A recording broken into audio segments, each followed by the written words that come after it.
আপনি আন্দাজে মমতাজের মতো লাফিয়ে করবেন কি? এ চাপাবাজি করে দেশ চলে?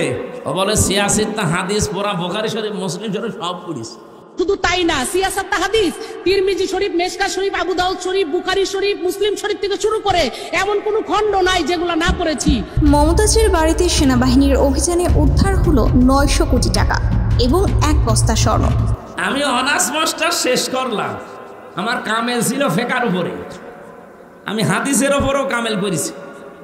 এত কিছু করার পরও আমি এখনো বলতে পারি না যে আমার সব কোরআনের তাফসির, সব হাদিস পড়া শেষ। আর ও মহিলা কি চাপাবাজ, সংসদে দাঁড়িয়ে বলছে আমার সব পড়া শেষ। আমার মনে হয় ওর পেটের ওপরে পাড়া দিলে ও যদি একটা আয়াত শুদ্ধ করে বলতে পারে, ওকে আমি মিষ্টি খাওয়াবো, জীবনও পড়তে পারবে না। এই চাপাবাজি করে করে চলতো, যেই কয়টা ছিল সব কয়টা চাপাবাজ, কাবা কাকু থেকে শুরু করে এই যে হাসাও মাহমুদ আর আমার কুষ্টিয়ার হানিফ ইনু, ননু মিয়া, ওর নাম হাসানুল হক। ইনু বলা ঠিক না, হাসানুল হক ননু, দন্তন্নয় হস্য, দন্তন্নয় হস্য কি হয়?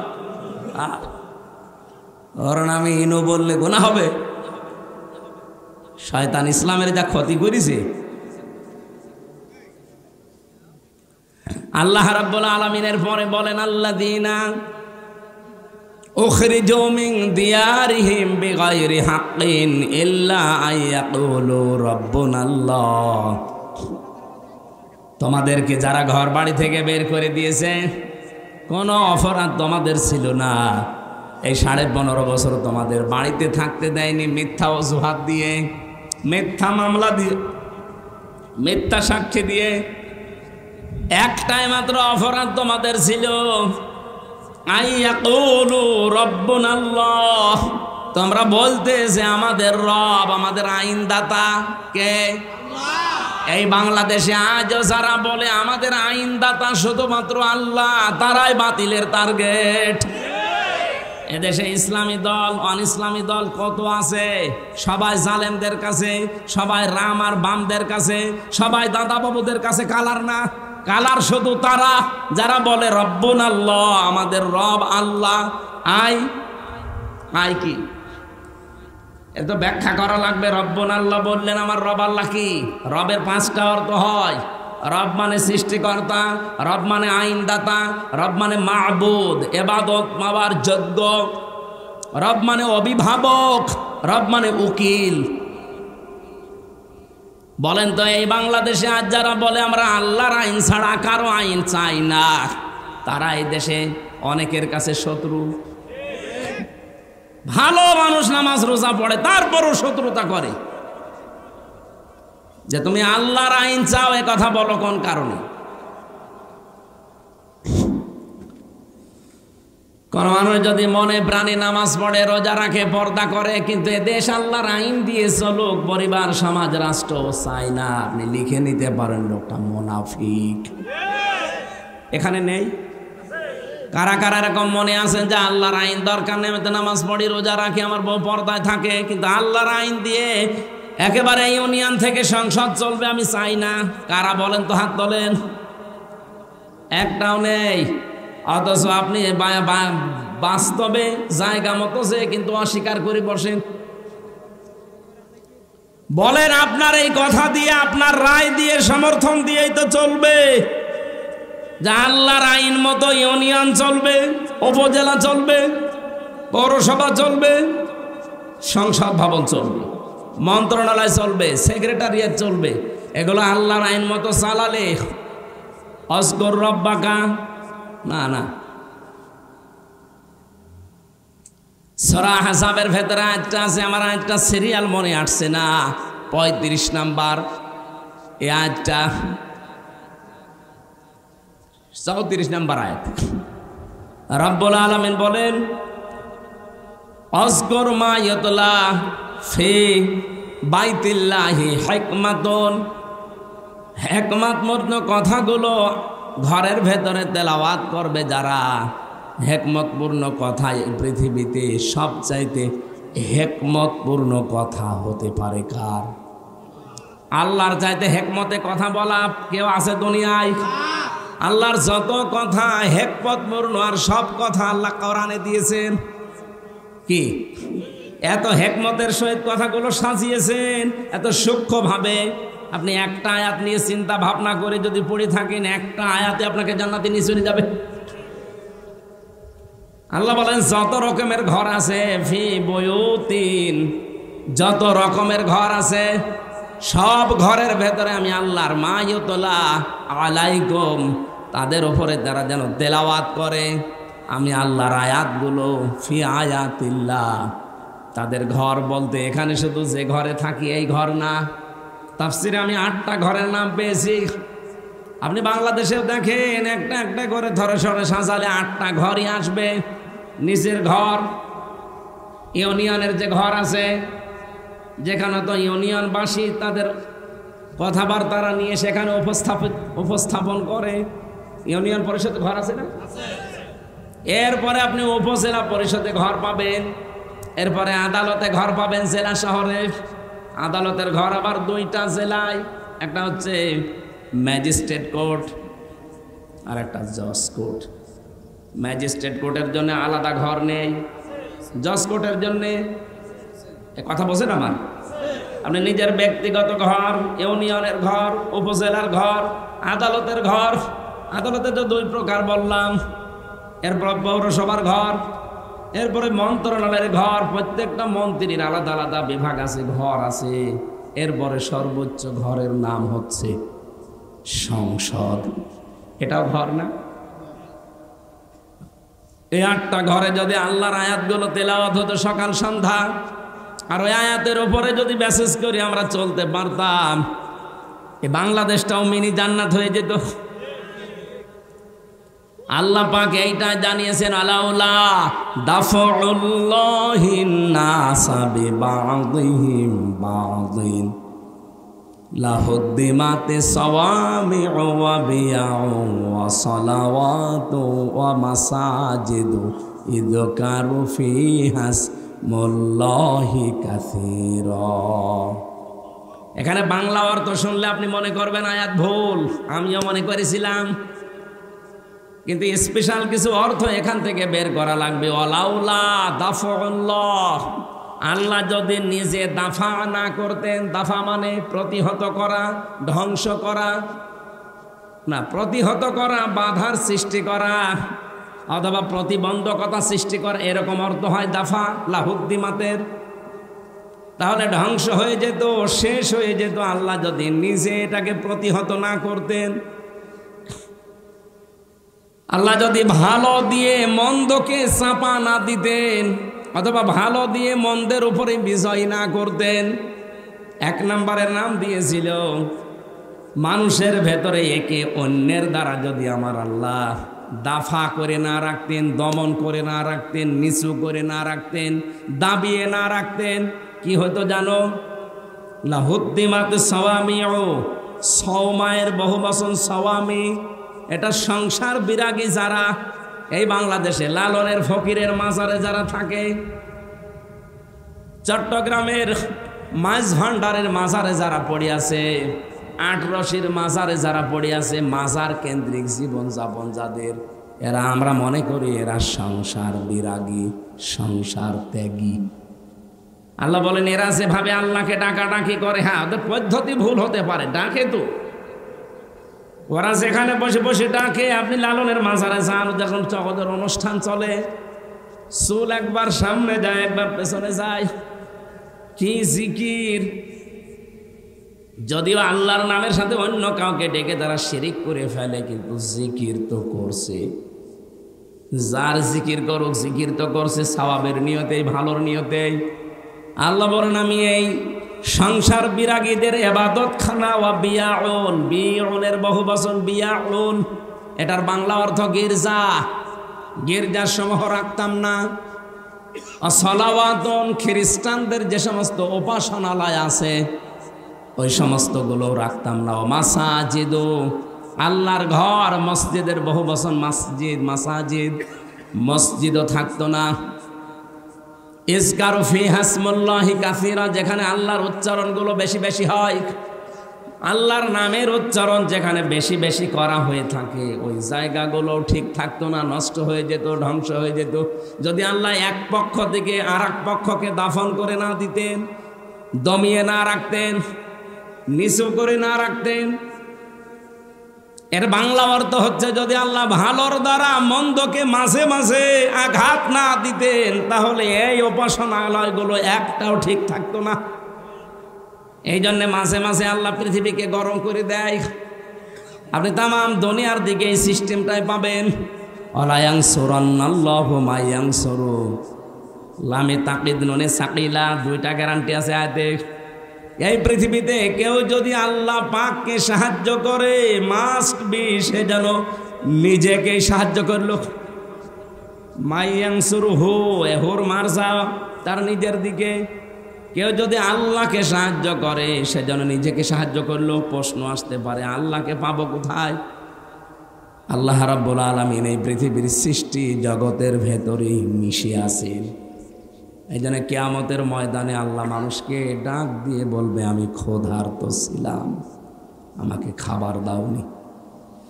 লোকজন বলবে আল্লাহ তুমি ক্ষুধার্ত হও কি করে খাবার দেব তোমারে? রব্বুল আলামিন বলেন গরিব মানুষ তোমার পাশে গিয়ে খাবার চেয়েছিল ক্ষুধার্ত, তাকে যদি খাবার দিতে ওটা আমাকেই দেওয়া হতো। এই জন্য আল্লাহকে সাহায্য করা নিজেকে সাহায্যের নামান্তর। এই পৃথিবীতে আজ ক্ষুধা মুক্ত, দারিদ্র মুক্ত এরকম সমাজ, এরকম রাষ্ট্র উপহার দেওয়ার জন্য কাজ করা লাগবে। আজ বাংলাদেশে ক্ষুধা এবং দারিদ্র মুক্ত করার জন্য সবচাইতে বড় বাধা হচ্ছে দুর্নীতি। এক কথা বলছেন,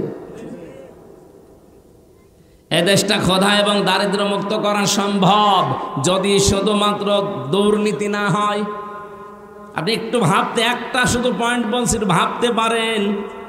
আমি বঙ্গবন্ধু টানেল দিয়ে আসছিলাম, 100 বছরের জন্য টানেলটা বানানো চট্টগ্রামে, মাটির নিচে, পানির নিচ দিয়ে বানানো, সাগরের নিচে, ওর নিচ দিয়ে ওই উপরে হচ্ছে বাঁশখালী, আনোয়ারা থানা, ওদিকে কক্সবাজার চলে গেল, আর এদিকে চট্টগ্রাম এয়ারপোর্ট। আমি নিচ দিয়ে যাবার সময় দেখছিলাম 100 বছরের টার্গেট নিয়ে যেটা বানানো, অলরেডি 1.5 বছরের ভেতরে নিচ দিয়ে ফেটে পানি উঠতেছে। এর জন্য যত বাজেট হয়েছিল সব টাকাগুলো যদি এই জায়গায় কাজে লাগাতো 1.5 বছরে না 100 বছরের ভেতরে পানি ওঠা সম্ভব ছিল না। এই যে পাবনার উপরে যে ব্রিজটা বানানো দেখেছেন না, পাকশির ব্রিজ, কি দেখেছেন? হার্ড, এটা কোন থানা? রাজবাড়ি, পাংশা। আর ওইটা হচ্ছে কুষ্টিয়া। আর ভেড়া মারার পাশে ওই যে খুকসা, কি পাংশা, পাকশি। ওটা 100 বছর টার্গেট নিয়ে বানানো ছিল ওই সেতুটা, ওই লোহার সেতু। মাঝে মাঝে ওর পাশে দাঁড়ালে আমার মনে হয় লোহা আছে কত। 100 বছরের টার্গেট নিয়ে বানানি, অলরেডি 100 বছর পার হয়ে গেছে, কিছুই হয়নি। তার মানে যেভাবে বানানোর দরকার যা বাজেট ছিল পুরাটা খরচ করে বানিয়েছিল, এই জন্য টিকে আছে জিনিসটা। আমি একটা গল্প শুনেছিলাম, আমার দাদার এক চাচাতো ভাই ছিল মাথা খারাপ। ও আমার দাদার কাছে বলছে, ভাই আমি পাকশির ব্রিজ দেখতে গিয়েছিলাম, মনে হচ্ছে 100 কেজি লোহায় আছে। কত কেজি? তার মানে ও 100-র উপর আর গুনতে পারে না। এই জন্য বলছে যে ব্রিজ দেখে আসলাম, মনে হচ্ছে 100 কেজি লোহায় আছে। ওখানে 100 কেজি? তো একটা লোহায় তো 100 কেজি। কত হাজার হাজার মন লোহা দিয়ে বানানো। 100 বছর টার্গেট নিয়েছে, কিন্তু 100 পার হয়ে আমার মনে হয় আরো 100 বছর যাবে, কিছুই হবে না। আর বঙ্গবন্ধু টানেল তার বলা যাচ্ছে না, টানেল হয়ে গেছে। 1.5 বছরে পানি ওঠা আরম্ভ হয়েছে, এখন রিপেয়ারিং করছে। এখন পদ্মা সেতু নিয়ে কাজটা ভালো হয়েছে। বরিশাল, খুলনা বিভাগ আর ঢাকার সাথে ভালো যোগাযোগ ব্যবস্থা হয়েছে। এখন সব রিপোর্ট পাওয়া যাচ্ছে এই সেতুটা যেই টাকা দিয়ে বানানো হয়েছে ওই টাকা দিয়ে 4টা সেতু বানানো যায়। একটা সেতুর টাকা নাই শেষ, এখনো 3টা সেতুর টাকা কই? সব আল্লাহর ওলিরা পাঠিয়েছে বিদেশে। এই জন্য 8 দিন হয়ে গেল জয় সজীব অজেদ জয় অলরেডি আমেরিকার ভিসা নিয়ে নাগরিকত্ব নিয়ে ওর ফর্ম পর্যন্ত পূরণ করে এখন ওই দেশের নাগরিক। এই দেশে আর ওর না আসলেও চলবে।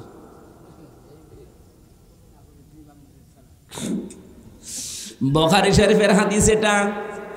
নবীজি বলেন, আল্লাহর এই বান্দার লাশ থেকে তার আলেমের বাড়ি পর্যন্ত রাস্তার দূরত্ব বেশি ছিল, নিজের বাড়ির দূরত্ব কম ছিল। এরপরেও মহান রব্বুল ইজ্জাত আল জালাল মাটিকে আদেশ দিলেন, মাটির ভেতরে ভূমিকম্প তৈরি হয়ে গেল। লাশকে আমার আল্লাহ আষাঢ় দিয়ে আলেমের বাড়ির দিকে কমপক্ষে 2.5 হাত পর্যন্ত এগিয়ে দিয়েছে।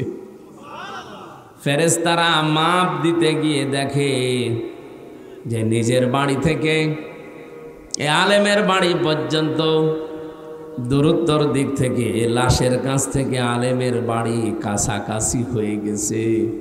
আল্লাহর সিদ্ধান্ত ছিল যেটা কাছে হবে সেই দিকে যাবে। রব্বুল আলামিন শুধু তার তাওবা করার নিয়ত ছিল, পরিপূর্ণ করতে পারে নাই, তারপরও আল্লাহ তাকে মাফ করে জান্নাতে দিয়ে দিয়েছে। এত বড় একটা অপরাধী যদি সত্যি মাফ পেয়ে যায়, এটা হাদিস, আমি বানিয়ে বললাম না।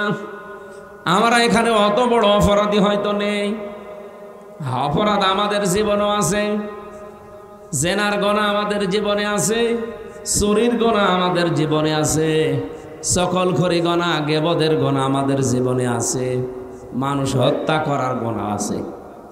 কারণ বিয়ের পরে কত মানুষ নিজের সন্তান দুনিয়ায় আসার আগে মেরে ফেলেছে, এটাও মানুষ হত্যার শামিল। হয়তো সময় বুঝেছেন কি বসেন নাই, শয়তানের ধোকায় হোক নফসের জালে যে কি খাওয়াবি।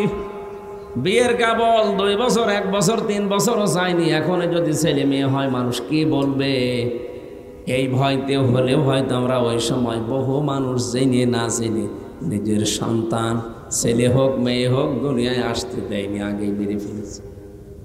এরকম মানুষ দেশে নেই? এটা রেকর্ড হচ্ছে, তো এই জন্য বললাম। তামাম পৃথিবীতে যদি এরকম কেউ করে থাকেন যাদের আমল নামার ভেতরে মানুষ হত্যা করার গুনাহ আছে, অথচ মানুষ হত্যা করার শাস্তি হচ্ছে কুতিবা আলাইকুমুল কিসাসু ফিল কতলা। কেউ যদি কোনো মানুষকে মেরে ফেলে তার প্রথম শাস্তি হচ্ছে তাকে মেরে ফেলা লাগবে। এই যে যা করে করুক না কেন ভাই, থাক, এ হবে না। আপনি নিজে দাঁড়িয়ে থাকেন তো। এ কঠিন পরিস্থিতি যারা পার করলাম, ময়দানে হাসরের ময়দানে মাহশারে যদি এখন তুলে বলে তোর আমল নামার ভেতরে মানুষ হত্যা করার গুনাহ আছে, তোর আমল নামার ভেতরে চুরি করার গুনাহ আছে, তোর আমল নামার ভেতরে গেবদের গুনাহ আছে, এর ভেতরে চকলখড়ি করার গুনাহ আছে, অন্যের উপরে দোষ চাপিয়ে দেওয়ার গুনাহ আছে, এটা নেই দেশে? নিজে অন্যায় করে অন্যায়টা একজনের উপরে চাপিয়ে নিজে ভালো সাজে। এই অপরাধ যদি বাংলাদেশে কেউ এখন করে থাকেন, যেহেতু এটা বেশি চলছে, আপনি কান খাড়া করে শোনেন, রিভাব দেন তো, আওয়াজ বাড়িয়ে রিভাব দেন। কোরআনে কারীম জানিয়েছে ওমাইয়াকসিব খাতিয়াতান আও ইসমান সুম্মা ইয়ারমি বিহি বারিয়ান ফাকাদ ইহতামালা বুহতানা ওয়া ইসমান মুবিনা। সূরা নিসা 5 নম্বর পারা 15 নম্বর পৃষ্ঠার 10 নম্বর লাইনের 112 নম্বর আয়াতে আছে। তাফসিরে ইবনে কাসিরে পাবেন, ফি জিলালিল কোরআনে পাবেন, মারিফুল কোরআন। আল্লাহ পাক বলেন, কোন মানুষ যদি এমন অন্যায় কাজ করে, নিজে গুনার কাজ করে,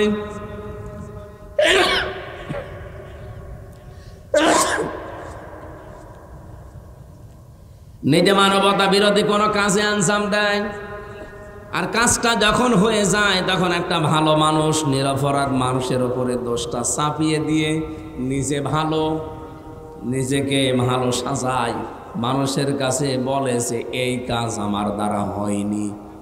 আল্লাহ তাআলা বলেন দুনিয়ার কেউ যদি নাও বোঝে ফাকাদি তামালা বহুতানা ওয়া ইসমাম মুবিনা, সে যেন প্রকাশ্য পাপের বোঝা বহন করে নিয়ে বেড়াচ্ছে। আর রাজবাড়িবাসী আয়াত থেকে কি পেলেন আপনি বলেন তো? কোন নিরপরাধ মানুষের ওপরে যদি কি সত্যি কোনো অপরাধ আপনি চাপিয়ে দেন, যে বিষয়ে সে জ্ঞান রাখে না, জানেও না ওই বিষয়টা, আপনি লিখে নিতে পারেন কোরআনের আয়াত, আমি তো 100% বিশ্বাস করি মাস্ট বি ওই অপরাধ দুনিয়ায় আল্লাহ আপনাকে দিয়ে করাবে, এরপরে আপনার মরণ হবে। আপনি ভালো ভালো মানুষকে বিনা দোষে মেরে ফেলেছেন, এমন এমন দোষ তাদের ওপরে চাপিয়ে দিয়েছেন জীবনে যে লোকগুলো এ দোষ করে নাই। আপনি নিজেও জানেন যে এরা এই দোষে দোষী না। নিজের খাহেশ মেটাতে বিভিন্ন মানুষের প্ররোচনায় প্রলোভনে পড়ে শয়তানের ধোঁকায় কোনো মানুষের যদি ক্ষতি করে ফেলেন, যে ক্ষতি করেছেন ওই ক্ষতি তো হওয়ার কথা ছিল না, আপনার নিজের রাগে পড়ে হিংসায় করে আপনি করেছিলেন। আপনি লিখে নিতে পারেন, কোনো অসুবিধা নেই, আমি লিখে দেব, যদি না হয় আমি ওই কাজ ঘটাবো। যা করলেন ওইটা আপনাকে জীবদ্দশায় আল্লাহ নিজে করাবে। আপনি মা বাংলায় বলছে যারা এই যে 15.5 বছরে বহু মানুষকে বিপদে ফেলেছে বিনা কারণে দুনিয়া থেকে বিদায়ও করে দিয়েছে, এমনকি আয়না ঘরে পর্যন্ত রেখেছে। যাদেরকে রেখেছিল বলেন তোরা কি আয়না ঘরে থাকার মতো মানুষ? সব বাদ দিলাম, শুধু ব্যারিস্টার আরমান, তার বাবার জন্য আপনি কাছে 8 বছর আয়না ঘরে রাখলেন। বাবা অপরাধী হলে যদি ছেলেকে অপরাধের শাস্তি দেওয়া লাগে, বলেন এই বাংলাদেশে 15.5 বছর যারা অপরাধ করেছে তাদের ছেলে মেয়েরাও তো এখন এই দেশে থাকার অধিকার রাখে না। বাবার অপরাধী যদি ছেলে অপরাধী হয় তাহলে এদেশে আপনি থাকতে পারবেন? আইন তো আপনি নিজেই বানিয়েছেন, নিজেই ধরা খাবেন। কি বলেন? এই জন্য আইন বানানোর সময় চিন্তা ভাবনা করে বানাবেন। এখনো যারা দায়িত্বে আছে, আগে তো একটা বুকের ওপরে পাথর চাপা ছিল, মনে করছেন পাথরটা মনে হয় সরিয়ে গেছে? না, আগে তো কথা বলতে দিত না, আর এখন কথা বললে শোনে না। আগে কথা বলতে দিত না এক, আর এখন কথা বললেও শোনে না। কারণ যে কয়টা দায়িত্বে আছে অধিকাংশগুলো এখন দেখতে পাচ্ছি আল্লাহ, রাসূল এবং মানবতার বিরুদ্ধে। আমার রাজবাড়িবাসী যে কথাটা শুরু থেকে তুলতে চেয়েছিলাম, খুব আশ্চর্য লাগছে আমার এই কয়েক মাস আগে তো মুখের উপরে তালা লাগানো ছিল, কথা বলতে দিত না, আর এমন একটা জামানা এসে পড়লাম এখন কথা বললেও শোনে না। অবস্থা এই হয়ে দাঁড়ায়নি? এত কিছু বলছে জনগণ, না কারো কথায় কান দিচ্ছে না। ওই কয়েকটা হিজড়া মহিলা যা বলছে ওদেরই নাকি এই দেশ। ওরা বলছে পৃথিবী তোমার আমার, আর আমরা কি ভাড়াই কি? যে কয়টায় রাস্তায় নেমেছে নিজেদের অধিকার আদায়ের জন্যে, কি অধিকার আদায় করবেন আপনি? এদেশের ছাত্র জনতা বলেছিল চেয়েছিলাম অধিকার, হয়ে গেলাম রাজাকার। ওরা উল্টিয়ে এখন ওইটা কাজে লাগাচ্ছে, যে চেয়েছিলাম হিস্সা, হয়ে গেছি বেশ্যা। আপনি তো আসলেও বেশ্যা। আপনার গোপন অঙ্গগুলো মানুষকে দেখান, আপনি একটা দায়ুস। ঢাকার রাজপথে যে কয়টা মিছিল করছে দেখেন, ওদের দিকে তাকালে আমার মনে হয় শয়তানও বলবে যে আউযুবিল্লাহ নাউযুবিল্লাহ আস্তাগফিরুল্লাহ।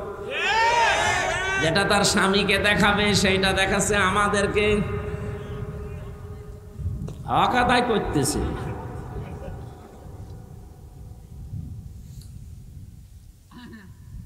আশা করবো এগুলো বন্ধ হওয়া দরকার। এদের পেছনে রাঘব বোয়ালরা আছে, এদের জীবনও সাহস হইতো না। মিছিল 8-10 জন 15-20 জন বের করে, মানুষ চাই কয়জন, তার চাইতে মিডিয়া বেশি। কোথায় পায় এরা?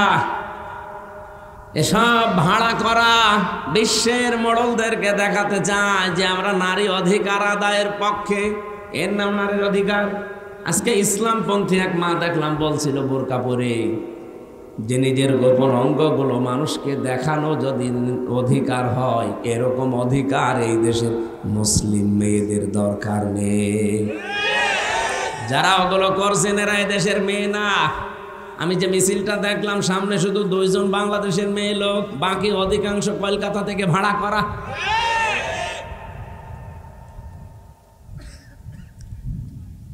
এখন আফসোস লাগছে এখন যে আগে কথা তো বলতে দিত না, এক ঝামেলায় ছিলাম, আর এখন কথা বললেও এদেশের মানুষ শুনছে না।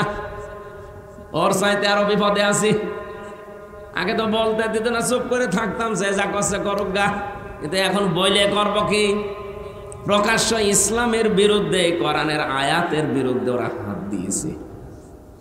ওরা বলছে দেহ আমার, সিদ্ধান্ত আমার। আপনি এত বড় কথা বলতে পারলেন এই 92% মুসলমানের দেশে? দেহ আপনার কোন বাবা দিয়েছে? কোরআনে কারীম জানিয়েছে এই দেহের মালিক শুধুমাত্র আল্লাহ। বাবা শুধু বিছানায় ছিল, এতটুকুই শেষ, তাদের আর দায়িত্ব নেই। ওরা বিছানায় 2 জন ছিল, এতটুকুই। বাকি যা করার এই বীর্য থেকে হামজা বানিয়েছে কে?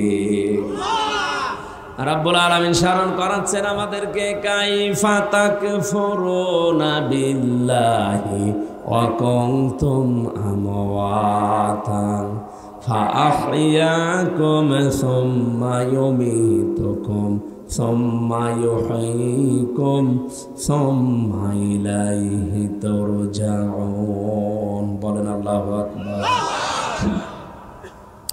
সূরা বাকারার 27 নম্বর 28 নম্বর আয়াতে আছে, আল্লাহ পাক বলেন আমার আফসোস, মানুষ আমার সাথে নাফরমানি করে, আমার এই মানতে চায় না, আমার সিদ্ধান্ত মানে না। বলে দেহ আমার, সিদ্ধান্ত আমার। মানুষ বলে কি করে? অথচ মৃত ছিল। ওরে আমি আল্লাহ নিজে জীবন দিয়েছি, শুধু জীবন দিয়ে ওরে আমি একেবারে শেষ করে দেইনি, ওরে আবার মরণ দেব। এ কথা কার? ওরে আবার মরণ দেব, ওরে আবার আমার কাছে নিয়ে আসব। এই জন্য আল্লাহ আয়াত শুরুই করেছেন কাইফা শব্দটা দিয়ে। বালাগাত মানতে আমরা যারা পড়ি, পড়ায় যারা বসি, দেখবেন বালাগাত মানতে গিয়ে কিছু কিছু শব্দ পাওয়া যায়, কোন সেন্টেন্সের আগে যদি আসে বাংলা অর্থ দাঁড়ায় কখনোই হবে না। এই জন্য সে কথায় খুব স্বল্প সময় বলতে চাই, নিজে অপরাধ করবেন। আর নিরপরাধ মানুষ, অজ্ঞাত মানুষ, যে বিষয় এসে জানে না, এরকম একটা দোষ তার উপরে চাপিয়ে তাকে দুনিয়ার সামনে কালার করে দেবেন। আপনি লিখে নিতে পারেন ওই গোনা আপনাকে দিয়ে আল্লাহ দুনিয়ায় করাবেই। এই কথা বলেন না কেন? পাবনার 8 ঘরিয়ার উদ্দেশ্যে বলছি, যেটা রেকর্ড হচ্ছে তামাম দুনিয়া যায়। কোরআন শরীফে যারা আগুন দিয়েছেন, যেই দিয়েছেন সে দুর্বৃত্ত, সে সন্ত্রাসী, সে শয়তান। কোন মানব সন্তান কোরআনে আগুন দিতে পারে? যারা দিয়েছেন আপনি তো জানেন যে কে দিয়েছে। যেই হোক, যে দলের লোক হোক, তাকে আমি তাওবা করার আহ্বান জানাই। আরও যদি তাওবা না করে, ওই রকম মানুষকে কেউ যদি সাপোর্ট করে, ও যেমন কাফের, কোরআনে আগুন দিয়ে আপনি সাপোর্ট করে আপনিও কাফের। এরকম কোন মানুষের জানাজা পড়া জায়েজ আছে? মাটিতে দেওয়া জায়েজ আছে? ওরে কবরেও দেওয়া যাবে না, জানাজাও দেওয়া যাবে না। দেবেন কোথায়? শ্মশানে। আজকের সভাপতি না, সভাপতি আসে নাই? ও ঠিক আছে। আওয়াবুল্লাহ ইব্রাহিম সাহেব আজকে সভাপতি ছিল, আসে নাই। বৃষ্টি কি খুব বেশি হচ্ছে? একটু শোনেন নাকি? রাজবাড়িবাসী, আমি আবার এটা রিপিট করছি, যে যেই দোষ করেননি ওই দোষে যদি দোষী হয়ে থাকেন আপনি আনন্দিত হবেন। আপনি চিন্তা করবেন যে কোনো অসুবিধা নেই, এই দোষ আমাকে যে দিল, এই দোষে তাকে আল্লাহ দোষী করবে, তাকে অপমান অপদস্থ করবে, এরপরে তার মরণ হবে, যার বাস্তব প্রমাণ হাসিনা। যা যা করেছিল নিরপরাধ মানুষদের ওপরে আল্লাহ তাকে দিয়ে ঠিক ওই অপরাধগুলো আবার করিয়েছে। ও এতদিন বলি ছড়িয়েছে মানবতা বিরোধী অপরাধী, অথচ আল্লাহ তাকে আজ বিশ্বের সামনে মানবতা বিরোধী অপরাধী বানিয়েছে। তাম দুনিয়ার 257টা দেশ জানে যে হাসিনা মানুষ হত্যাকারী। কি শুধু এতটুকুই না, ও যে আয়না ঘরে রেখেছিল 8 বছর 10 বছর, আন্তর্জাতিক আদালত হেগে যে মামলাগুলো হয়েছে, আমার তো মনে হচ্ছে সামনে ওরেও আল্লাহ কপালে লিখে রেখেছে ওরেও আয়না ঘরে থাকা লাগতে পারে। আর ওরা আয়না ঘরে আছে। এই আয়না ঘরে একটু কষ্ট বেশি ছিল, একটু একটু শান্তিতে আছে। এই তাছাড়া ও কোনে আছে কেউ সেরকম জানে না, ওর সাক্ষাৎ নিষেধ, তো আয়না ঘর না ওটা, আল্লাহ আর কি দেখাবে? সামনে বাকি আছে ও নিরপরাধ মানুষদের যাদের ফাঁসি দিয়েছে, আমার মনে হয় ওরও ফাঁসির দড়ি ঝুলতেছে। দেখেন সামনে সব দেখা যাবে। এইটার দিকে তাকিয়ে আমি বলছি পাবনার এই ঘটনাকে স্মরণ করায়, যারা এই কাজ করলেন, যার উপরে রাগ করে হিংসা করে করেছেন, আপনি কিন্তু কোরআন শরীফে আগুন দেননি, আপনি আগুন দিয়েছেন নিজের কপালে। এই জন্য যারা এই কাজ করেছেন তাওবা করেন ভাই, স্বীকার করেন। তাওবার নিয়ম কি কি বললাম? প্রথমে স্বীকার করা, প্রথমে কি? এখন স্বীকার করবেন কার কাছে? না না, স্বীকার করবেন অপরাধ যার কাছে, স্বীকার তার কাছে। আপনি যার কাছে দোষ করেছেন তার কাছে স্বীকার করবেন। পাবনার এই অফিসে 150 কোরআনে যারা আগুন লাগিয়েছেন, এই অফিসের মালিক যারা, তাদের কাছে স্বীকার করবেন। যদি ওই অফিসের লোকজনই আগুন দিয়ে থাকে, তারা নিজেরাই জাতির সামনে বলবেন যে আমরা এই কাজ করেছি। ওরা যদি না করে অন্য কেউ করে থাকে, কোনো দুর্বৃত্ত যেই হোক, তার জাতির সামনে বলা লাগবে যে আমি করেছি। এটা যদি না করেও শুধু আস্তাগফিরুল্লাহ পড়ে, ওর আস্তাগফিরুল্লাহ হবে না। কি কথা বলেন না কেন? এরকম বহু আস্তাগফিরুল্লাহ পড়া মানুষ আমি পেয়েছি। জেলখানা এক ওসি পেয়েছিলাম আস্তাগফিরুল্লাহ পড়ে। হুজুরের নির্বাচনের আগে আমি বাইরে ছিলাম, রাত 12টার পর থেকে ভোট কাটা আরম্ভ করেছিলাম। যত ভোট পাঁচি কেটেছি, ফজরের আজান দিলে সব বাক্সগুলো জায়গা মতো পাঠিয়ে দিয়েছি। এরপরে গোসল করে ওযু করে নামাজ পড়ে বললাম আস্তাগফিরুল্লাহ। আমার এই তাও বাকি হয়েছে না, কারণ আপনি তো আল্লাহর কাছে দোষ করেননি, আপনি মানুষের অধিকার নষ্ট করেছেন। এটা হকুল্লাহ না, এটা হকুল ইবাদ। আল্লাহর হক নষ্ট করলে আল্লাহ ইচ্ছা করলে মাফও করতে পারে, শাস্তিও দিতে পারে, ওনার ইচ্ছা। কিন্তু হকুল ইবাদ, বান্দার হক যদি কেউ নষ্ট করে থাকে, ওটা আগে তার কাছে স্বীকার করা লাগবে। আর যে হক নষ্ট করেছেন, হককে ফেরত দেওয়া লাগবে। বলেন তো আপনি এই হক ফেরত দেবেন কি করে? এই ওসির 8 বছর জেল, ও জেল থেকে বের হয়ে দেখবে যে যাদের হক আমি নষ্ট করেছিলাম, অনেক ভোটার মরে গেছে। বলেন বলেন, ও তার কাছে মাপ চাবে কি করে? সে তো মরে গেছে। আপনি বলেন নিজের দিকে তাকিয়ে আর ওই ওসির দিকে তাকিয়েও কি মাপ পাবে জীবনে? মাপ পাবে কি করে? কারণ ও আল্লাহর কাছে মাপ চাইলেও তো হবে না, কারণ ও আল্লাহর কাছে দোষ করে নাই, ও দোষ করেছে ওই 3 লাখ 3.5 লাখ ভোটারের কাছে। এই 3.5 লাখ ভোটার, কত মানুষ তো 8 বছরে মরে যাবে। কি করে আপনি জেল থেকে তাদের বের হয়ে পাবেন? তার মানে আপনি কপালে আগুন লাগিয়েছেন। আমি যে তাওবারে 3টা নিয়ম এমনি এমনি বলি নাই। আমরা দেশের মানুষ অনেকেই মনে করি সবই আল্লাহর কাছে। আল্লাহর কাছে মানে অপরাধ যার কাছে স্বীকার করবেন তার কাছে। সুতরাং পাবনায় কোরআনে আগুন যার কারণে দিয়েছেন, যে দিয়েছেন সে তো জানেন যে আমি দিয়েছি। তার উচিত হবে জনসম্মুখে এসে অথবা ওই অফিসের মালিক যারা, তাদের কাছে যে বলা যে ভাই আমি মাপ চাই, আমি অপরাধ করেছিলাম, এতগুলো কোরআন পড়িয়ে ফেলেছি, আমি আবার 150 কোরআন কিনে দেব। 1 নাম্বার। 2 নাম্বারে সে যেন রাত দিন 24 ঘন্টা অনুশোচনা করে, অনুতপ্ত হয়। 3 নম্বরে আমি জীবনে আর এরকম কোরআন বিরোধী কোনো কাজ করব না, জীবনের মতো ফিরে আসলাম। এর নাম হচ্ছে তাওবা। এই তাওবার জন্য আল্লাহ আহ্বান জানিয়েছেন, যারা এরকম তাওবা করবে তাদের ওই ডাকাতের মতো আল্লাহ মাফ করে দেবে। ও শুধু একটু নড়াচড়া দিয়েছিল, ওর এই নড়াচড়া দেখে যদি আল্লাহ জমিনকে ভূমিকম্প দিয়ে ওর লাশকে একটা আষাঢ় দিয়ে সামনের দিকে এগিয়ে দিতে পারে। আজ আমাদের মনটা দরকার, ভেতরের অবস্থা কি এটা আপনি জানেন আর আমি নিজে জানি। সুতরাং মন পাল্টান, যার কাছে যে দোষ করেছেন, অপরাধ করেছেন, তার কাছে স্বীকার করে অনুশোচনা করেন, অনুতপ্ত হন। জীবনের মতো আমি আর এই কাজে যাব না বলে ফিরে আসেন। আশা করছি আল্লাহ আমাদের অপরাধ শুধু মাফ করবে না, মাফ করার পরে পুরা জায়গাটা নেকি দিয়ে পাল্টিয়ে দেবে। দরুদ আর সালাম পড়ে আমাদের নির্ধারিত যে আয়াত পড়লাম সূরা হজ 39, 40, 41 নম্বর আয়াত। এত আয়াত তাফসীর মাহফিল আমার পড়া হয় না, একটু বেশি হয়ে গেছে। এটা মক্কার জীবনে বিশ্বনবী 13 বছর মার খেয়েছিলেন। কত বছর? যারা মার দিয়েছিল তারা সব ছিল সন্ত্রাসী। কে? সব ছিল তারা ওই 13 বছরের সন্ত্রাসী। যারা মার খেয়েছিল এই মানুষগুলো ছিল দুর্বল, মাজলুম। আল্লাহ রাব্বুল আলামিন 13টা বছর তাদের এই জুলুম, অত্যাচার, নির্যাতন দেখার পরে অনুমতি দিলেন। উযিনা লিল্লাযীনা ইউকাতালুনা বিআন্নাহুম যুলিমু। অনুমতি দেওয়া হলো, এটা মসলের সিগা। অনুমতি দেওয়া হলো তাদের জন্যে যাদেরকে এতদিন পর্যন্ত জুলুম, নির্যাতন, অত্যাচার, হত্যা করা হয়েছে।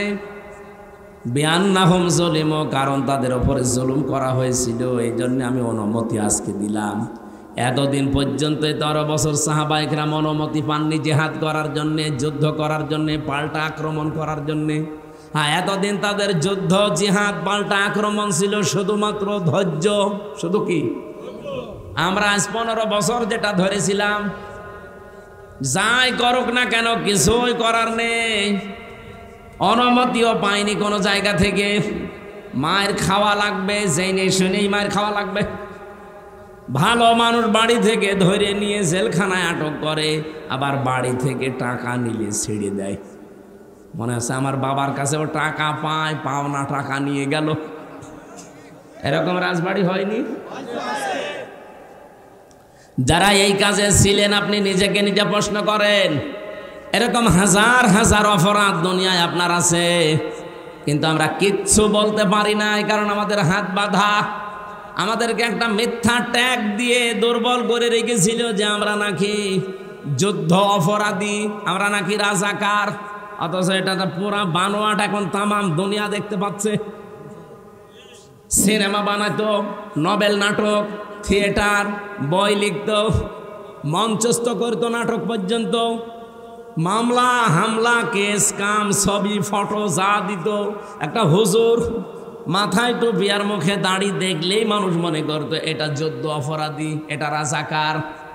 অথচ যুদ্ধ অপরাধী বলা হয় যারা যুদ্ধ করে অন্যায়ভাবে তাদের। তো অন্যায়ভাবে যুদ্ধ করেছিল পাকিস্তানের সেনাবাহিনী, যুদ্ধ অপরাধী হলে তারা হবে। কথা বলেন এখান। রাজাকার আন্তর্জাতিক 2টা রিপোর্ট বের হয়েছে গতকালকে ভিডিও আকারে। ওই জামানায় যারা 71 সালে ভিডিও করেছিল, 2টা আন্তর্জাতিকে, বাংলাদেশের রিপোর্ট না, এরা তো সব ভেজাল। আন্তর্জাতিক 2টা রিপোর্টে দেখাচ্ছে পাকিস্তানদের পাশাপাশি যারা এই যে রাজাকার বলা হয়, তাদেরও পোশাক ওই সামরিক বাহিনীর মতো ছিল। পুলিশের এখানে লেখা থাকে না বাংলাদেশ পুলিশ, বলেন না কেন? ওদেরও পোশাকে লেখা আছে ইংরেজিতে রাজাকার, RAZAKAR, রাজাকার। আমি বাংলা ইংরেজিতে লেখা দেখলাম। তাহলে ওই সময় একটারও মুখে, আমি প্রায় 30-31 জন লোকের গণনা করেছি, একটা রাজাকারেরও মুখে দাড়ি নেই, শুধু গোপ, মোজ বড় বড়, রবি ঠাকুরের মতো। রাজাকার হলে আমার মনে হয় যাদের গোপ বড় তাদেরকে রাজাকার বলা যায়। ওই মিলিটারির পোশাক যারা পরেছিল ওদের সহকারী ছিল এরা। ওদেরকে দিয়ে যখন কাজ আর হয় না তখন এদেরকে সহকারী হিসেবে কাজে লাগায়, সাপোর্টার। তো একটারও মুখে আমি দাড়ি পেলাম না, মাথায় টুপি পেলাম না। সব মিলিটারির যে পোশাক সেই পোশাক তাদের পরানো, দাড়ি একটারও নেই, শুধু গোপ আছে, প্যান্ট শার্ট পরা। আপনি কেন রাজাকার শুনলে আমার মতো মানুষ দেখলে মনে হয়? কেন যুদ্ধ অপরাধী শুনলে আমার মতো মানুষ দেখলে মনে হয়? আমি তো যুদ্ধ করিও না, যুদ্ধের পক্ষেও ছিলাম না, এইটা আমার অপরাধ। এখন পৃথিবীর মানুষ, বাংলাদেশ তো অলরেডি টের পেয়ে গেছে যে কেন ওই সময় আমরা পাকিস্তানের পক্ষে ছিলাম, ভারতের বিপক্ষে ছিলাম। আজ সারা বাংলাদেশ যেমন আপনি ছোট মানুষকে জিজ্ঞাসা করেন কালকে হয়েছে, ওরে যদি বলেন তুমি কোন পন্থী, ওই একবারে বলবে আমি পাকিস্তানের পন্থী। ও জীবনেও ভারতপন্থী বলবে না, কারণ ভারত আল্লাহর ঘর ভেঙে দিচ্ছে। ওই জামানায় ঠিক এই 54 বছর আগে ওরাও এইটাই বুঝেছিল। আমরা 54 বছর পরে যেটা টের পাচ্ছি, ওরা ওই সময় ওটা আগেই বুঝেছিল। যাতে পক্ষ নিয়ে করব কি? এই মাতাল জাতিটা, এই পৃথিবীর নিকৃষ্ট জাতি, এই মুশরিকরা, ওরা যা সাপোর্ট করছে, ওরা যদি 5 টাকা সাহায্য করে 15 টাকা খাবে। এই জন্য হয়তো চুপ ছিল, কিছু বলে নাই। আর তাদের উপরে দোষ চাপিয়ে এতদিন পর্যন্ত কালার তো করেছেনি, আবার এখনো পর্যন্ত কালার করার চেষ্টায় আছে। কিছু হলে আপনি 71-এর তুলনা দেন, কিছু হলে 52, কিছু হলে 47। আরে শয়তান, 24-এর তুলনা দিতে পারো না? কথা তুললে 71, 47, 52, মানে 24-এর কথা বলা লাগবে এখন, কারণ দেশ চলছে 24-এর চেতনা অনুযায়ী। এটা মে মাসের আজকে 20 তারিখ, আর সামনে মাসের 11 দিন আছে, আর সামনে মাসে জুন মাসের 10 দিন, 21 দিন পরে জুলাই ঘোষণাপত্র বের হবে, 36শে জুলাই। তখন এমনি যে সংবিধান চলছে এটা বাতিল হয়ে যাবে, ওই সংবিধান থেকে দেশ চলবে। এখন যে চোপ্পমিয়া আছে, চোপ্পমিয়া অটোমেটিক বাতিল হয়ে যাবে, কারণ ওই সংবিধান থেকে তাকে রাষ্ট্রপতি বানানো, ওইটাই তখন থাকবে না। জুলাইয়ের চেতনা দেখে যে জুলাই ঘোষণাপত্র পাঠ হবে 10 তারিখে জুনে, ওইটা থেকে দেশ চলবে। চুপ্পু শেষ। বাকি যারা এতদিন আশায় বুক বেঁধেছিল যে আপা চট করে আসবে আর ফট করে ধরবো, এগুলোও শেষ। কারণ যে আশায় ছিলেন যে আর একটা নতুন দল গঠন করব, সে আব্দুল হামিদ ও শয়তান পালিয়েছে। কথা বলছে না কেন? আপনি যে থরে থরে সাজিয়ে চিন্তা ভাবনা করেছিলেন যে যাই হোক দেশের লোক তো আর এই ফ্যাসিস্ট, এই সন্ত্রাসী, এই স্বৈরাচারদের মানে না, কি করা যায়? নরমাল যারা হালকা পাতলা আছে তাদেরকে দিয়ে নতুন দল গঠন করে আবার দেশে চালিয়ে দেব, সেইটা আবার হইল না। এ আব্দুল হামিদ, এই অ্যাডভোকেট আব্দুল হামিদ রাষ্ট্রপতি, এর সভাপতি, আর ওইদিকে নারায়ণগঞ্জের সেলিনা হায়াত আইভি, এর সেক্রেটারি। এই দিয়ে চেষ্টা চালাচ্ছিল সামনে যে এদেরকে 2 জনকে দিয়ে আমরা চেষ্টা করব যে দেশে আবার আওয়ামী লীগ যেন না, সেটা তো অলরেডি নিষিদ্ধ হয়ে গেছে। একজন পালিয়েছে আর একজন ছেলে এখন মার্ডার মামলার আসামি। সব ভিডিও ফুটেজ আছে। স্বরাষ্ট্রমন্ত্রী আসাদুজ্জামান কামালের সাথে ওই সময় পুলিশের আইজিপি যে ছিল আব্দুল্লাহ মামুন, তার সাথে ভিডিও কি কি কথা হচ্ছে একেবারে দাঁড়িয়ে সমান হাতে নাতে। আপনি যাবেন কোথায়?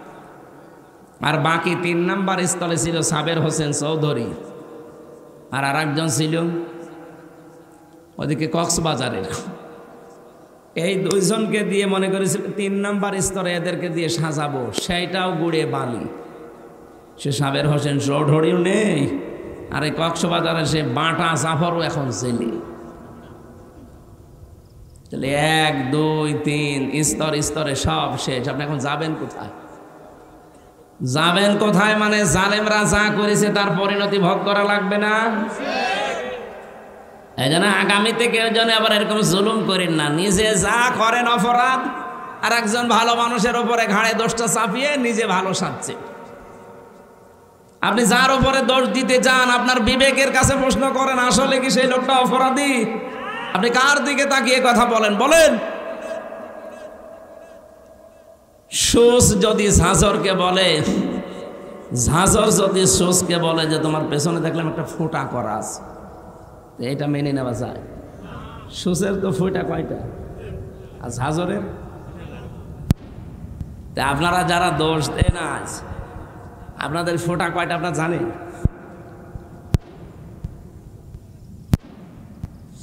আর রাজবাড়িবাসী 13 বছর মার খাওয়ার পরে যেহেতু শুধুমাত্র একটা অস্ত্র ছিল যে ধৈর্য, এই শেষ, আর কিছু করা যাবে না। আমরা এই 15 বছরে তাই পেলাম, ধৈর্য, আর কিছু নেই। ঠিক আমার মনে হয় 13 বছর পরে যেমন উসিনা অনুমতি দেওয়া হয়েছিল, আমাদেরও 15 বছর পরে এখন আমরা অনুমতি পেয়ে গেছি। যা করেছেন আর সুবহানাল্লাহ, আস্তাগফিরুল্লাহ, আলহামদুলিল্লাহ না, এখন ইটের জবাব পাথর দিয়ে দেওয়া হবে। কিছু করে দেখেন তো, হয় থাকবো না যাব। কারণ নবীজি 13 বছরের পর অনুমতি যদি পাই, আমরা 15 বছরের পর পাবা না। 15 বছর অলরেডি পার করে ফেলেছি, সুতরাং অনুমতি এবার পেয়েছি।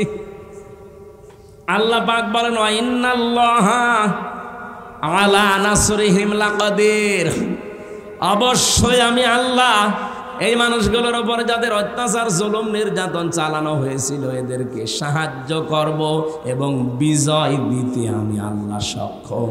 এজন্য কাদির না দিয়ে লাকাদির দিয়েছেন। ওয়া ইন্নাল্লাহা আলা নাসরিহিম, অবশ্যই আমি আল্লাহ তাদের উপরে সাহায্য করছি, লাকাদির, এবং অবশ্যই আমি সক্ষম এদেরকে বিজয়ী করতে। আমরা চর্ম চোখে যেটা দেখি কোরআনের সাথে মিলিয়ে ওইটাই বলছি। 13 বছর পরে অনুমতি পেয়েছিল, অলরেডি আমরা 15 বছর পরে যা দেখছি আল্লাহর সাহায্য আসবে এবং বিজয়ী আমাদেরকে করাতে আল্লাহ অক্ষম না সক্ষম? বলেন বলেন। আমি এই লাকাদিরের কদির শব্দ পড়েছিলাম, কদির দিলেও তো অর্থ করে ফেলতাম বাংলায়। আমি আলেম যারা আছে তারা কদির দিলেও অর্থ করতে পারে, তো লা কদির দিল কেন? আল্লাহ গ্যারান্টি দিচ্ছে ভাই, আপনি আন্দাজে মমতাজের মতো লাফিয়ে করবেন কি? এ চাপাবাজি করে দেশ চলে? ও বলে সিয়াসিত্তা, হাদিস পড়া, বুখারী শরীফ, মুসলিম শরীফ সব পড়িস। আমি অনার্স মাস্টার শেষ করলাম, আমার কামেল ছিল ফেকার উপরে, আমি হাদিসের ওপরও কামেল করেছি। এত কিছু করার পরও আমি এখনো বলতে পারি না যে আমার সব কোরআনের তাফসির, সব হাদিস পড়া শেষ। আর ও মহিলা কি চাপাবাজ, সংসদে দাঁড়িয়ে বলছে আমার সব পড়া শেষ।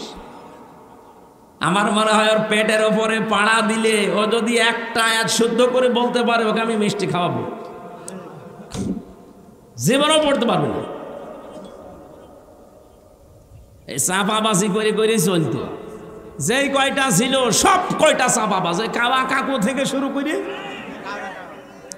এই যে হাসাও মাহমুদ আর আমার কুষ্টিয়ার হানিফ, ইনু, ননু মিয়া, ওর নাম হাসানুল হক। ইনু বলা ঠিক না, হাসানুল হক ননু, দন্তন্নয় হস্য, দন্তন্নয় হস্য কি হয়? ওর নামে ইনু বললে গুনাহ হবে? শয়তান ইসলামের যা ক্ষতি করেছে। আল্লাহ রাব্বুল আলামিনের পরে বলেন, আল্লাযীনা উখরিজু মিন দিয়ারিহিম বিগাইরি হাক্কিন ইল্লা আইয়াকুলু রাব্বুনাল্লাহ, তোমাদেরকে যারা ঘর বাড়ি থেকে বের করে দিয়েছে কোনো অপরাধ তোমাদের ছিল না, এই 15.5 বছর তোমাদের বাড়িতে থাকতে দেয়নি মিথ্যা অজুহাত দিয়ে, মিথ্যা মামলা দিয়ে, মিথ্যা সাক্ষী দিয়ে। একটাই মাত্র অপরাধ তোমাদের ছিল, আইয়াকুলু রাব্বুনাল্লাহ, তোমরা বলতে যে আমাদের রব, আমাদের আইনদাতা কে? এই বাংলাদেশে আজও যারা বলে আমাদের আইনদাতা শুধুমাত্র আল্লাহ, তারাই বাতিলের টার্গেট। এদেশে ইসলামী দল, অন ইসলামী দল কত আছে, সবাই জালেমদের কাছে, সবাই রাম আর বামদের কাছে, সবাই দাদা বাবুদের কাছে। কালার না, কালার শুধু তারা যারা বলে রব্বুনাল্লাহ, আমাদের রব আল্লাহ। আই আই কি এত ব্যাখ্যা করা লাগবে? রব্বুনাল্লাহ বললেন আমার রব আল্লাহ কি? রবের 5টা অর্থ হয়। রব মানে সৃষ্টিকর্তা, রব মানে আইনদাতা, রব মানে মাবুদ, ইবাদত পাওয়ার যোগ্য, রব মানে অভিভাবক, রব মানে উকিল। বলেন তো এই বাংলাদেশে আজ যারা বলে আমরা আল্লাহর আইন ছাড়া কারো আইন চাই না, তারা এই দেশে অনেকের কাছে শত্রু। ভালো মানুষ নামাজ রোজা পড়ে তারপরও শত্রুতা করে যে তুমি আল্লাহর আইন চাও, এ কথা বলো কোন কারণে? কোন মানুষ যদি মনে প্রাণে নামাজ পড়ে, রোজা রাখে, পর্দা করে, কিন্তু এ দেশ আল্লাহর আইন দিয়ে চলুক, পরিবার, সমাজ, রাষ্ট্র চাই না, আপনি লিখে নিতে পারেন লোকটা মুনাফিক। এখানে নেই? কারা কারা এরকম মনে আছেন যে আল্লাহর আইন দরকার নেই, আমি তো নামাজ পড়ি, রোজা রাখি, আমার বউ পর্দায় থাকে, কিন্তু আল্লাহর আইন দিয়ে একেবারে ইউনিয়ন থেকে সংসদ চলবে আমি চাই না? কারা বলেন তো, হাত তোলেন। একটাও নেই। অথচ আপনি বাস্তবে জায়গা মতো যে কিন্তু অস্বীকার করে বসেন। বলেন আপনার এই কথা দিয়ে, আপনার রায় দিয়ে, সমর্থন দিয়েই তো চলবে যে আল্লাহর আইন মতো ইউনিয়ন চলবে, উপজেলা চলবে, পৌরসভা চলবে, সংসদ ভবন চলবে, মন্ত্রণালয় চলবে, সেক্রেটারিয়েট চলবে। এগুলো আল্লাহর আইন মতো চালালে অজগর রব্বাকা না না। সূরা আহজাবের ভেতরে আয়াতটা আছে, আমার আয়াতটা সিরিয়াল মনে আসছে না, 35 নাম্বার এই আয়াতটা, 34 নাম্বার আয়াত। রব্বুল আলামিন বলেন অজগর মা ইয়াতলা ফি বাইতিল্লাহি হিকমাতুন, হিকমতপূর্ণ কথাগুলো ঘরের ভেতরে তেলাওয়াত করবে যারা, হিকমতপূর্ণ কথা এই পৃথিবীতে সবচাইতে হিকমতপূর্ণ কথা হতে পারে কার? আল্লাহর চাইতে হিকমতে কথা বলা কেউ আছে দুনিয়ায়? আল্লাহর যত কথা হিকমতপূর্ণ, আর সব কথা আল্লাহ কোরআনে দিয়েছেন। কি এত হিকমতের সহিত কথাগুলো সাজিয়েছেন, এত সূক্ষ্মভাবে। আপনি একটা আয়াত নিয়ে চিন্তা ভাবনা করে যদি পড়ে থাকেন, একটা আয়াতে আপনাকে জান্নাতে নিয়ে চলে যাবে। আল্লাহ বলেন যত রকমের ঘর আছে, ফি বুয়ুতিন, যত রকমের ঘর আছে, সব ঘরের ভেতরে আমি আল্লাহর মা ইউতলা আলাইকুম, তাদের উপরে তারা যেন তেলাওয়াত করে আমি আল্লাহর আয়াতগুলো, ফি আয়াতিল্লাহ। তাদের ঘর বলতে এখানে শুধু যে ঘরে থাকি এই ঘর না, তাফসিরে আমি 8টা ঘরের নাম পেয়েছি। আপনি বাংলাদেশে দেখেন একটা একটা করে ধরে সরে সাজালে 8টা ঘরই আসবে। নিচের ঘর ইউনিয়নের যে ঘর আছে, যেখানে তো ইউনিয়নবাসী তাদের কথাবার্তা নিয়ে সেখানে উপস্থাপন করে, ইউনিয়ন পরিষদ ঘর আছে না? এরপরে আপনি উপজেলা পরিষদে ঘর পাবেন, এরপরে আদালতে ঘর পাবেন জেলা শহরে। আদালতের ঘর আবার 2টা জেলায়, একটা হচ্ছে ম্যাজিস্ট্রেট কোর্ট আর একটা জজ কোর্ট। ম্যাজিস্ট্রেট কোর্টের জন্য আলাদা ঘর নেই, জজ কোর্টের জন্যে। কথা বলছেন আমার? আপনি নিজের ব্যক্তিগত ঘর, ইউনিয়নের ঘর, উপজেলার ঘর, আদালতের ঘর। আদালতে তো 2 প্রকার বললাম। এরপর পৌরসভার ঘর, এরপরে মন্ত্রণালয়ের ঘর। প্রত্যেকটা মন্ত্রীর আলাদা আলাদা বিভাগ আছে, ঘর আছে। এরপরে সর্বোচ্চ ঘরের নাম হচ্ছে সংসদ। এটাও ঘর না? এই 8টা ঘরে যদি আল্লাহর আয়াতগুলো তেলাওয়াত হতো সকাল সন্ধ্যা, আর ওই আয়াতের উপরে যদি মেসেজ করি আমরা চলতে পারতাম, এই বাংলাদেশটাও মিনি জান্নাত হয়ে যেত। আল্লাহ পাক এইটা জানিয়েছেন, আলাউলা দাফউল্লাহিন নাসা বিবাযিহিম বাযিন লাহুদ্দিমাতি সাওয়ামিউ ওয়া বিয়াউ ওয়া সালাওয়াতু ওয়া মাসাজিদু ইযকারু ফিহা ইসমুল্লাহি কাসীরা। এখানে বাংলা অর্থ শুনলে আপনি মনে করবেন আয়াত ভুল, আমিও মনে করেছিলাম, কিন্তু স্পেশাল কিছু অর্থ এখান থেকে বের করা লাগবে। ওয়ালাউলা দাফউল্লাহ, আল্লাহ যদি নিজে দাফা না করতেন, দাফা মানে প্রতিহত করা, ধ্বংস করা, না, প্রতিহত করা, বাধার সৃষ্টি করা অথবা প্রতিবন্ধকতা সৃষ্টি করা, এরকম অর্থ হয় দাফা লাহুদ্দিমাতের। তাহলে ধ্বংস হয়ে যেত, শেষ হয়ে যেত, আল্লাহ যদি নিজে এটাকে প্রতিহত না করতেন। আল্লাহ যদি ভালো দিয়ে মন্দকে চাপা না দিতেন অথবা ভালো দিয়ে মন্দের উপরে বিজয় না করতেন। এক নম্বরের নাম দিয়েছিল মানুষের ভেতরে একে অন্যের দ্বারা যদি আমার আল্লাহ দাফা করে না রাখতেন, দমন করে না রাখতেন, নিচু করে না রাখতেন, দাবিয়ে না রাখতেন, কি হতো জানো? লাহুদ্দিমাত সাওয়ামিউ, সওমায়ের বহুবচন সাওয়ামি। এটা সংসার বিরাগী যারা এই বাংলাদেশে লালনের ফকিরের মাজারে যারা থাকে, চট্টগ্রামের মাছ ভান্ডারের মাজারে যারা পড়ে আছে, আটরশির মাজারে যারা পড়ে আছে, মাজার কেন্দ্রিক জীবন যাপন যাদের, এরা আমরা মনে করি এরা সংসার বিরাগী, সংসার ত্যাগী। আল্লাহ বলেন এরা যেভাবে আল্লাহকে ডাকাডাকি করে, হ্যাঁ ওদের পদ্ধতি ভুল হতে পারে, ডাকে তো ওরা যেখানে বসে বসে ডাকে। আপনি লালনের মাজারে যান, যখন ওদের অনুষ্ঠান চলে, চুল একবার সামনে যায় একবার পেছনে যায়, কি জিকির! যদিও আল্লাহর নামের সাথে অন্য কাউকে ডেকে তারা শিরিক করে ফেলে, কিন্তু জিকির তো করছে। যার জিকির করুক, জিকির তো করছে সওয়াবের নিয়তেই, ভালোর নিয়তেই। আল্লাহ বলেন আমি এই সংসার বিরাগীদের ইবাদত খানা ওয়া বিয়াউন, বিয়াউনের বহুবচন বিয়াউন, এটার বাংলা অর্থ গির্জা। গির্জার সমূহ রাখতাম না। সলাওয়াতুন, খ্রিস্টানদের যে সমস্ত উপাসনালয় আছে ওই সমস্তগুলো রাখতাম না। মাসাজিদ, আল্লাহর ঘর, মসজিদের বহুবচন মাসজিদ, মাসাজিদ, মসজিদও থাকতো না। ইজকারু ফিহা ইসমুল্লাহি কাসীরা, যেখানে আল্লাহর উচ্চারণগুলো বেশি বেশি হয়, আল্লাহর নামের উচ্চারণ যেখানে বেশি বেশি করা হয়ে থাকে, ওই জায়গাগুলো ঠিক থাকতো না, নষ্ট হয়ে যেত, ধ্বংস হয়ে যেত। যদি আল্লাহ এক পক্ষ থেকে আর এক পক্ষকে দাফন করে না দিতেন, দমিয়ে না রাখতেন, নিচু করে না রাখতেন। এর বাংলা অর্থ হচ্ছে যদি আল্লাহ ভালোর দ্বারা মন্দকে মাঝে মাঝে আঘাত না দিতেন, তাহলে এই উপাসনালয়গুলো একটাও ঠিক থাকতো না। এই জন্যে মাঝে মাঝে আল্লাহ পৃথিবীকে গরম করে দেয়।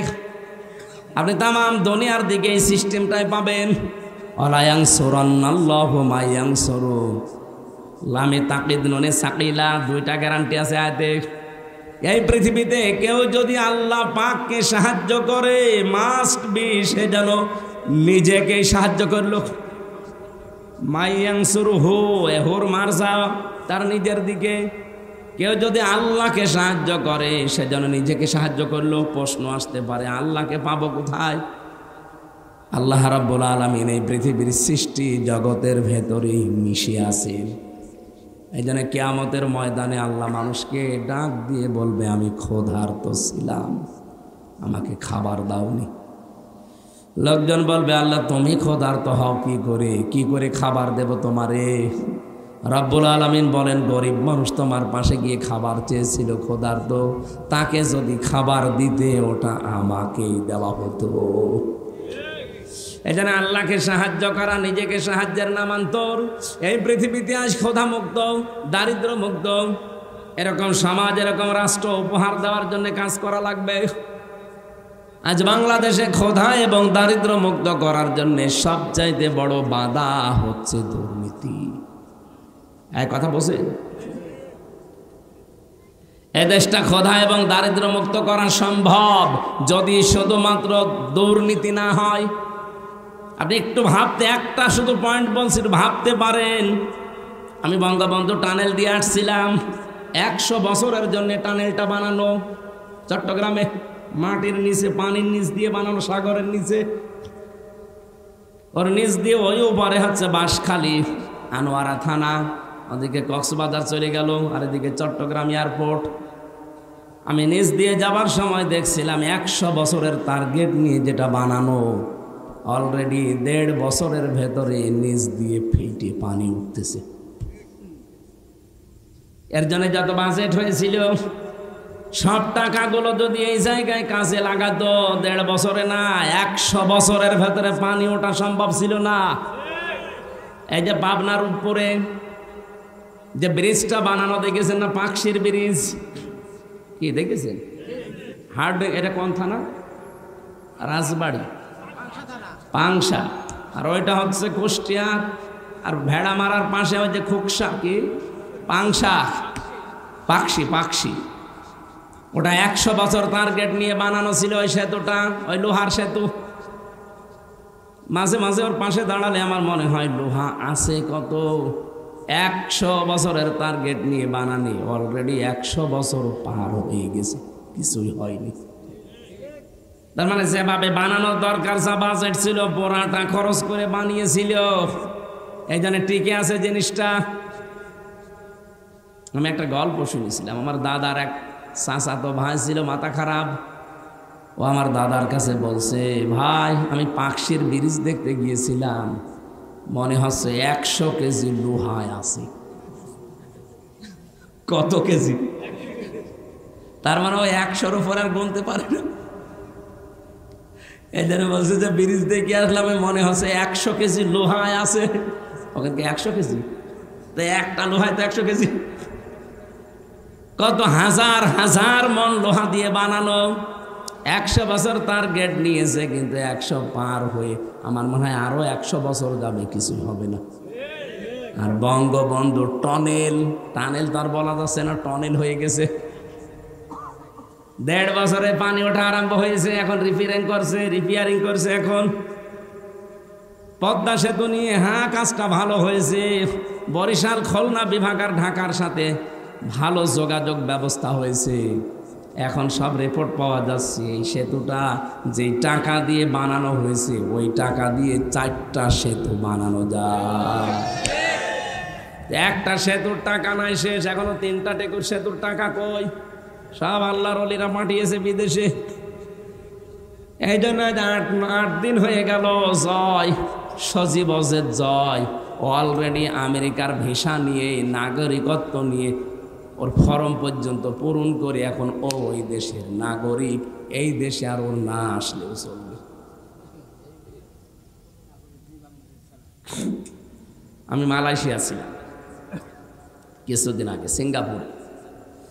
মালয়েশিয়াতে যে দোকানে গিয়েছিলাম, 4টা লোক কাজ করে এক দোকানে। এক লোক থাইল্যান্ডে বাড়ি, বাংলাদেশের যশোরের একজন আছে, পাকিস্তানের একজন, আর ভারতের 2 জন। এই লোকগুলো ওখানে কাজ করছে। প্রত্যেকে তার নিজের দেশ থেকে ভিসা পাসপোর্ট করে গেছে। আমাদের দেশ থেকে যে গেছে যশোর থেকে, তার 8.5 লাখ টাকা খরচ। মাসে ইনকাম তার 1.5 লাখ টাকা মাসে, মনে করেন 1.5 লাখ। ও আর একটু বেশি বলেছিল, আমি 1.5 লাখে ধরলাম। ওর পাশের চেয়ারে বসে বসে যে দর্জির কাজ করে, কাপড় চোপড় সেলাই করে, ওর পাশে যে আছে সে, তার বাড়ি হচ্ছে পাকিস্তানে। তার খরচ হয়েছে 2,20,000 টাকা। তারও ইনকাম মাসে ওই 1.5 লাখ। এর পাশে দেখলাম 2 জন সেলাই করছে, তাদেরও মাসে 1.5 লাখ টাকা। তাদের খরচ হয়েছে 1,20,000। এর পাশে একজন থাইল্যান্ডের আছে, সেও কাজ করছে, তার খরচ হয়েছে আসতে 30,000 টাকা বাংলাদেশের টাকায়। পাশের রাষ্ট্র তো। 30,000 টাকা খরচ, ইনকাম হচ্ছে 1.5 লাখ। এই যে 5 জনের হিসাব বললাম, 5 জনেরই প্রতি মাসে এই দোকান থেকে ইনকাম, কাপড় চোপড় সেলাই করে 1.5 লাখ করে। কিন্তু খরচের তালিকা মিলান তো, 8.5 লাখ একজনের, 1,20,000 একজনের, 2,20,000 একজনের, 30,000 একজনের। খরচ তো প্রত্যেকের আকাশ পাতাল হয়ে গেছে, কিন্তু উপায় সমান। আমি জিজ্ঞাসা করলাম, এই টাকাগুলো, এত টাকা লাগে? ভারত, পাকিস্তান, আমরা তো পাশাপাশি। থাইল্যান্ড সেটা দূরে আছে, ওটা মেনে নিলাম, ঠিক আছে। কিন্তু পাশাপাশি থাকতে আমাদের কোথায় 8.5 লাখ আর কোথায় 2,20,000, 1,20,000? এত কেন? আমাদেরও এই 2,20,000, 1,20,000 হয়ে যায়। তো বাকি টাকা হাসিনার বোন রেহেনা নেয়। আর ওই যে দরবেশ, ওই দাড়িয়ালা দরবেশ সালমান এফ রহমান আর জয়, এই 3 জন মিলে আল্লাহর ওলিরা ভাগ পায়।